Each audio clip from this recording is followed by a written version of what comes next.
हिंदी से नफरत मंजूर नहीं, अभी भी बाज नहीं आ रहे हैं। तस्वीर देखिए एमएनएस की, जरा एमएनएस की गुंडागर्दी की तस्वीरें मैं आपको दिखा रहा हूं। एक के घर के बाहर पहुंचे हैं और साफ पता चल रहा है गुंडागर्दी कैसे चल रही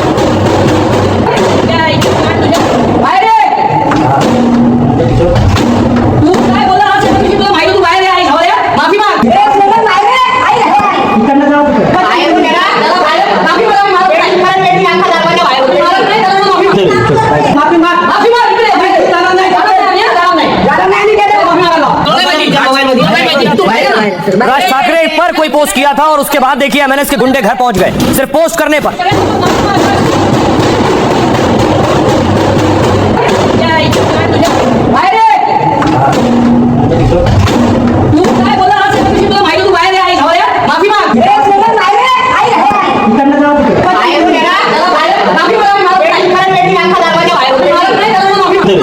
अगली तस्वीर देखिए, एक गुजराती कारोबारी के साथ मारपीट की गई, ये भी एमएनएस के गुंडे थे।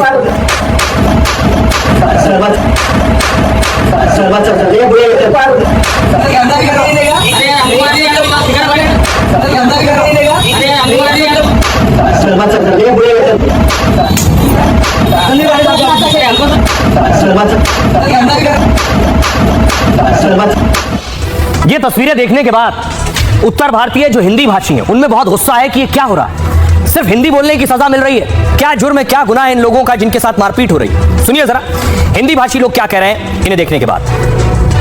मराठी और हिंदू के नाम पर अगर समाज में जहर बोया जा रहा है तो ऐसे तत्वों पर कठोर कार्रवाई होनी चाहिए, क्योंकि वो विधा को चुनौती है, वो संविधान को चुनौती है। ऐसे चुनौती देने वाले तत्वों का मैं कदापि समर्थन नहीं कर सकता। सरकार का इनका पट्टा चलना चाहिए, पकड़े और जनता के बीच में इनको मारते हुए थाने तक ले जाए, पूरी पब्लिक देखे, तब जा करके ये सुधरेंगे, वरना सुधरने वाले नहीं। जो शिवसेना वाले हैं आए दिन वहाँ पे लोगों को मारते हैं, ये कोई नई घटना थोड़ी है, पहली बार नहीं कर रहे, कई बार ये कर चुके हैं। क्यों इस तरीके के तनाव पैदा करते हैं? हमारे यहाँ कहा जाता है कि हिंदी हमारी माँ है तो मराठी हमारी मौसी है, तो हमारे राष्ट्रीय के भाइयों के भी बहुत अभिवादन करते, स्वागत करते हैं, लेकिन इस तरह का कृत्य करने वाले का न कभी हम समर्थन किए हैं न कभी करेंगे। और रही अगर गुंडे की बात, तो बाबा जी से हाथ जोड़ के रिक्वेस्ट कर लेंगे, थोड़ा वहाँ भी देख लीजिए महाराष्ट्र, क्योंकि लंगड़ा ऑपरेशन जैसे हिंदुस्तान में लाभ हमें लग रहा है महाराष्ट्र में भी जरूरत। जो वहाँ पर इस तरीके के घटनाएं लोग कर रहे हैं, सरकार की जिम्मेदारी बनती है कड़े से कड़े एक्शन हो और उनके खिलाफ कार्रवाई होनी चाहिए। जिनके बाप दादा खुद बिहार से गए हैं, वो खुद बिहारी हैं और उनको हिंदी से नफरत होती है। इस ठाकरे फैमिली की वही स्थिति है। क्यों? क्योंकि मराठी उनको पूछ नहीं रहा है, तो वो बिहारियों को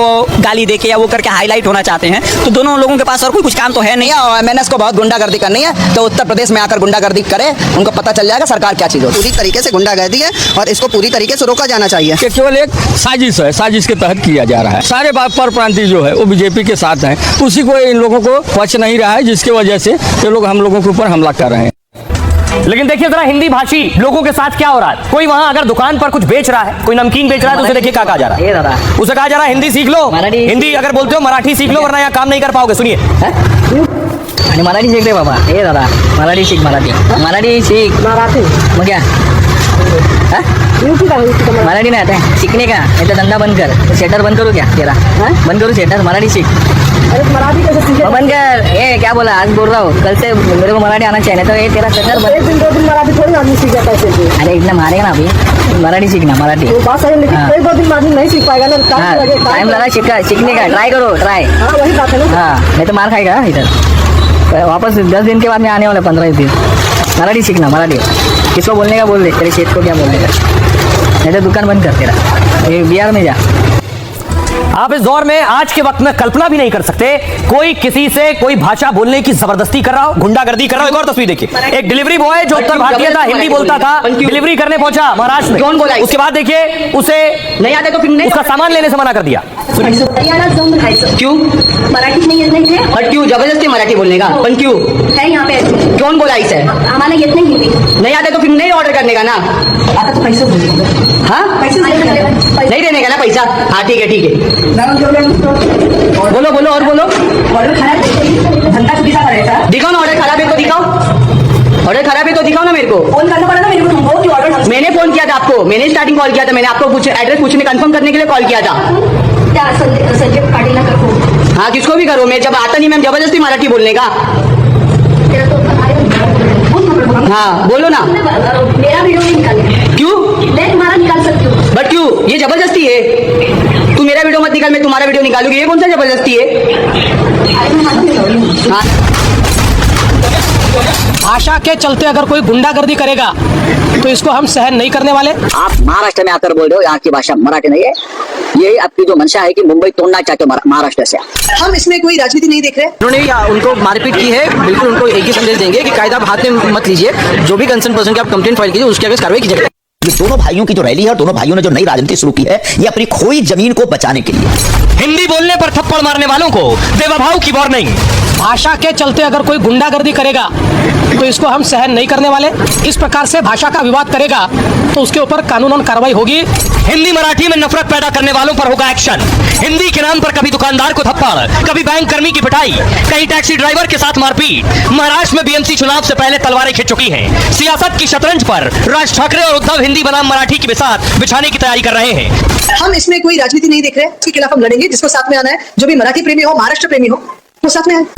लेकिन राणे ने ठाकरे बंधुओं की हिंदी मराठी चाल को मराठी मुसलमान की तरफ घुमा दिया है क्या इनको हिम्मत? जाके बोलो मदरसा में, जाके बोलो मस्जिदों में कि तुम्हारा अजान ये मराठी में होना चाहिए।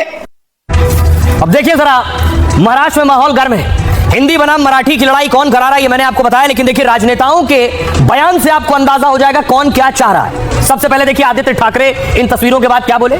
महाराष्ट्र और मराठी भाषा का अपमान बर्दाश्त नहीं है, अगर ऐसा होता है तो फिर मामला बढ़ सकता है। नितेश राणे ने कहा हिंदी बोलने पर केवल हिंदुओं को पीट रहे हैं, दम हो तो गोल टोपी वालों को पीट कर दिखाओ। आमिर खान मराठी में बात नहीं करते हैं, जावेद अख्तर भी मराठी नहीं बोलते हैं। देवेंद्र फडणवीस ने कहा मराठी के नाम पर गुंडागर्दी नहीं चलेगी, कोई भी कानून अपने हाथ में नहीं ले सकता है। मराठी भाषा खत्म हो गई तो सब कुछ खत्म हो जाएगा, राज ठाकरे कह रहे हैं। हिंदी को मराठी से ऊपर रखने की कोशिश बर्दाश्त नहीं करेंगे। एकनाथ शिंदे कह रहे हैं महाराष्ट्र में व्यवसायियों, इंडस्ट्री को कोई दिक्कत नहीं होगी, हमारी सरकार आपको यह भरोसा देती है। जय हिंद, जय महाराष्ट्र, जय गुजरात। अब देखिए जरा, अब सवाल यह है कि सियासतदान क्या कह रहे हैं वो आपने सुना, लेकिन कार्रवाई कब होगी? हिंदी भाषियों के साथ जो मारपीट हो रही, कहीं कोई थप्पड़ मार रहा है, कहीं कोई धमका रहा है, कहीं कोई उठक बैठ करवा रहा है, कहीं कोई पैर छूने को कह रहा है, कहीं कोई माफी मांगने को कह रहा है। देखिए अब एक्शन शुरू हुआ है, लेकिन क्या यह कार्रवाई काफी है? महाराष्ट्र के मुख्यमंत्री को आपने सुना, वो वार्निंग दे चुके हैं। ये जो तस्वीर मैंने आपको दिखाई थी, कल भी दिखाई थी और 2 रोज पहले भी दिखाई थी। महाराष्ट्र में हिंदी बोलने पर मारपीट को लेकर अब एक्शन हुआ। हमारी खबर दिखाए जाने के बाद यह कार्रवाई हुई है। गुजराती व्यापारी के साथ मारपीट की गई थी, मराठी न बोलने पर एमएनएस कार्यकर्ताओं ने पिटाई की थी। ठाणे के भयंदर इलाके में मारपीट की घटना हुई और स्टॉल मालिक से मराठी में बात करने को कहा गया था। दुकानदार ने पूछा था मराठी बोलना क्यों जरूरी है। इसके बाद दूसरे लोगों ने दुकानदार के साथ मारपीट की और मारपीट के विरोध में दुकानदारों ने बंद बुलाया था। खुद सीएम ने मारपीट की घटना पर सख्त तेवर दिखाए। भाषा के आधार पर गुंडागर्दी, मारपीट नहीं चलेगी। महाराष्ट्र में भाषा पर हिंसा स्वीकार नहीं है, किसी को कानून हाथ में लेने की इजाजत नहीं है। आरोपियों के खिलाफ सख्त कार्रवाई की जाएगी। और इसके बाद पुलिस ने 7 आरोपियों को उठा लिया, हिरासत में लिया। मारपीट के आरोपियों को पुलिस ने नोटिस सौंपा है। नोटिस दिए जाने के बाद आरोपियों को पुलिस ने लेकिन छोड़ दिया है। सुनिए जरा क्या कुछ कह रहे हैं आदित्य ठाकरे और देवेंद्र फडणवीस। जो 2 लोग हैं उसमें उन्होंने एक व्यक्ति को, जो हमारे पदाधिकारी है, वो उस दुकान में गए थे फोन के चार्जिंग के लिए और फोन चार्जिंग नहीं करने देंगे ऐसी कुछ बात हुई, उससे झगड़ा हुआ और उस व्यक्ति को वो 2 लोगों ने पहले मारा। फिर 4-5 लोग और आए और लोगों ने उनको मारा। एक महिला ने उस व्यक्ति को बचाया और फिर उसी के बाद ये आगे की घटना उठी है। उधर से हाथ उठा तो यहाँ से हाथ उठा है। लेकिन मैं साफ तौर पर यह बताना चाहता हूँ, ये बात या मसला नहीं है कि वो उत्तर भारतीय है या किसी समाज का है। ये मराठी अमराठी का झगड़ा नहीं है, ये वैयक्तिक कोई झगड़ा था जो उन दोनों में था। जो व्यक्ति एक दूसरे को, अगर आप देखें तो उनका पहला भी क्लिप कुछ है और ये बात अभी पुलिस कंप्लेंट में गई है। हम किसी बात पे भी, कोई भी ऐसे झगड़ों में हमारी कोई हाथ न लाएंगे। मराठी अमराठी का वाद नहीं है और इसमें आप झगड़ा ना लाइए। मैं बहुत स्पष्ट शब्दों में बताना चाहता हूँ, महाराष्ट्र में मराठी भाषा का अभिमान रखना ये कोई गलत बात नहीं है, लेकिन भाषा के चलते अगर कोई गुंडागर्दी करेगा तो इसको हम सहन नहीं करने वाले। कोई अगर भाषा के आधार पर मारपीट करेगा तो यह सहन नहीं किया जाएगा। जिस प्रकार की घटना हुई है उसके ऊपर पुलिस ने एफआईआर भी किया और कार्रवाई भी की है और आगे भी अगर कोई इस प्रकार से भाषा का विवाद करेगा तो उसके ऊपर कानूनन कार्रवाई होगी। हमको हमारी मराठी का अभिमान है, लेकिन भारत की किसी भी भाषा के साथ इस प्रकार से अन्याय नहीं किया जा सकता, ये भी हमको ध्यान में रखना पड़ेगा।